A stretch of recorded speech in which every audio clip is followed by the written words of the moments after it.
जिसमें specialised techniques की ज़रूरत पड़ती है और कभी-कभार बहुत कुछ करने के बावजूद भी लिम्ब को सैल्वेज करना या फिर पेशेंट को दोबारा से वॉक करा पाना। लगभग पेशेंट के बारे में डिस्कस करेंगे who is a 70 year old माता जी, जिनका टोटल नी रिप्लेसमेंट बाहर हॉस्पिटल में किसी हॉस्पिटल में हुआ था और 6 महीने ठीक चलने के बाद अनफॉर्चुनेटली वो स्कूटर से गिर गई and she suffered a fracture of the thigh bone. जिस साइड का जख्म की, बट फिर भी इन्फेक्शन, ना तो इन्फेक्शन कंट्रोल में आया और ना ही फ्रैक्चर जो है वो जुड़ने की तरफ प्रोग्रेस कर रहा था।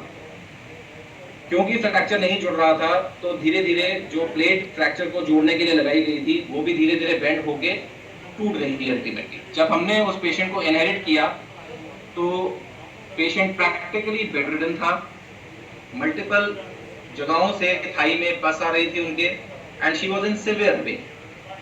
ऑब्वियसली ऐसी सिचुएशन में पेशेंट मल्टीपल ओपिनियंस लेता है, तो उन्होंने चंडीगढ़ और आसपास के सारे बड़े प्राइवेट और सरकारी अस्पतालों में ओपिनियन ली थी और बहुत ज़्यादा कोई होप के साथ वो हमारे पास नहीं आए। इनफैक्ट कईयों ने तो उन्हें कहा था कि माता जी probably amputation is the only option. Amputation mean पैर को काट देना, जहां से फ्रैक्चर हुआ है वहां से काट के निकाल दे ताकि इन्फेक्शन खत्म हो जाए। In any case, as a last ditch effort, last ditch hope, they came to me in that state. I'll be sharing her x-rays and story a short while. Presentation पे मैं दिखाता हूँ आपको, and then it was treated with an innovative technique which has been devised by me and my team. Something new, something innovative, and let's see how we went about that.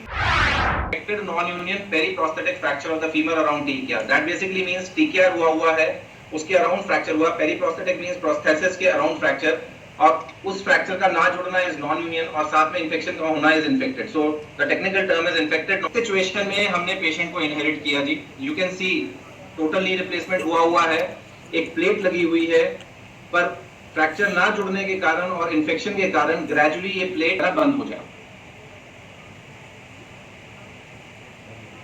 जो ये technique है हमने जो इसमें किया, it is a 3 stage technique.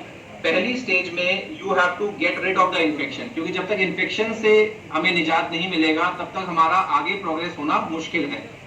सो पूरी अंदर से गली हुई हड्डी जो कि इन्फेक्टेड थी उसको निकाला गया। एक लंबी प्लेट से फिर से थाई बोन को फिक्स किया गया और आप देख पा रहे हैं एक बीच में 10 सेंटीमीटर का गैप है जिसमें एंटीबायोटिक से भरा हुआ हमने बोन सीमेंट भरा।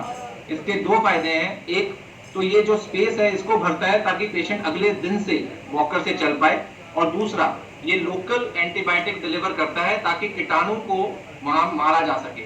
जो हम एंटीबायोटिक मुंह से या आईवी इंजेक्शन से लेते हैं वो कई बार पूरी कॉन्सेंट्रेशन में वहां नहीं पहुंच पाते, तो इस कारण से इस स्पेसर को डाला जाता है। इस केस में भी ये किया गया। 10 सेंटीमीटर का डिफेक्ट था और इमीडिएटली नेक्स्ट डे से पेशेंट वॉकर से चल पाया। धीरे धीरे उसके सारे जख्म भर गए। 12-14 दिन बाद उसके टाके निकल गए और अब पस थाई से आना बंद हो गया था। Almost pain free patient walking with a walker. ऐसी स्थिति में जो सेकेंड स्टेज है उसको करीब करीब 6 से 8 हफ्ते बाद किया जाता है, और इस पेशेंट में भी 6 से 8 हफ्ते बाद जो ये स्पेसर है इसको निकाला गया और आप ये गैप देख रहे हैं करीब 10 सेंटीमीटर का।